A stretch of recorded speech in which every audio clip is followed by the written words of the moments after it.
गुल्लू पूरी दुनिया की मोहमाया को त्याग कर सबसे दूर एक रेगिस्तान में अपने गधे के साथ रहता था। अपने जीवन यापन के लिए वह वहां से गुजरने वाली ट्रेनों को हरी झंडी दिखाकर रोकने का काम करता था। एक दिन जब वह ट्रेन रोकने की कोशिश कर रहा था, तभी उसे कुछ दूरी से किसी के चीखने की आवाज सुनाई दी। वह आवाज की दिशा में गया तो देखा कि एक लड़की बेहोशी की हालत में जमीन पर पड़ी हुई है। ये देखकर गुल्लू घबरा गया। उसने अपना हाथ लड़की की नाक के पास रखकर सांस जांची। सांस चल रही थी। उसे समझ नहीं आ रहा था कि क्या करे। आखिरकार वह लड़की को अपने कंधे पर उठाकर अपने कमरे में ले आया और बिस्तर पर लिटा दिया। वह फिर से उसकी सांसें जांच ही रहा था कि तभी लड़की को होश आ गया। वह प्यास से तड़पते हुए पानी मांगने लगी। गुल्लू ने उसे पानी दिया और बताया कि वह ट्रेन की पटरी पर बेहोश पड़ी थी, इसलिए उसे यहाँ ले आया। लड़की ने अपना नाम मुन्नी बताया और कहा कि वह अपने पति के साथ ट्रेन में सफर कर रही थी। जब वह वॉशरूम गई तो कुछ लड़कों ने उसके साथ बदतमीजी की, जिससे वह ट्रेन से नीचे गिर गई। उसने कहा कि उसका पति उसे ढूंढ रहा होगा। यह कहते हुए मुन्नी अपने पति को खोजने कमरे से बाहर निकली, लेकिन चारों ओर सिर्फ रेगिस्तान ही रेगिस्तान था। दूर दूर तक कोई इंसान नजर नहीं आ रहा था। हिम्मत जुटाकर वह आगे बढ़ी, लेकिन कुछ दूर चलने के बाद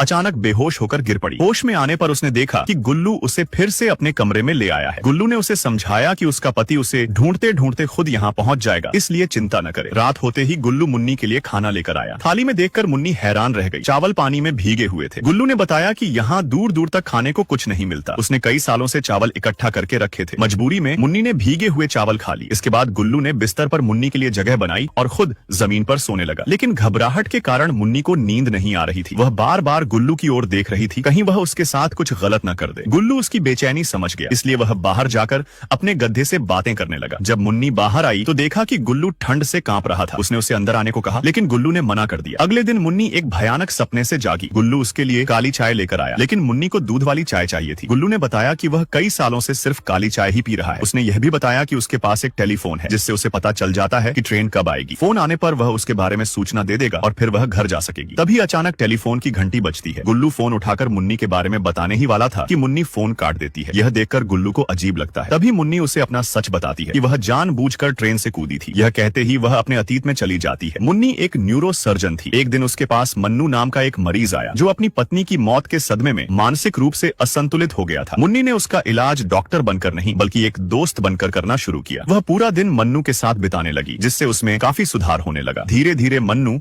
अपनी पत्नी को भूलकर मुन्नी से प्यार करने लगा। कुछ समय बाद दोनों ने शादी कर ली, लेकिन शादी के कुछ ही महीनों बाद मन्नू मुन्नी के साथ मारपीट करने लगा। अत्याचार से तंग आकर एक दिन मुन्नी ने ट्रेन से कूदकर अपनी जान बचाई। गुल्लू ने मुन्नी की कहानी सुनी तो उसे बहुत दुख हुआ। तभी मुन्नी को टट्टी लगी। जब वह बाहर जाने लगी तो गुल्लू ने कहा कि वह बहुत दूर से पानी लाता है, इसलिए पूरा पानी खत्म न करे। अब सवाल यह है, मुन्नी की कहानी तो गुल्लू को पता चल गई, लेकिन गुल्लू की कहानी क्या है, यह जान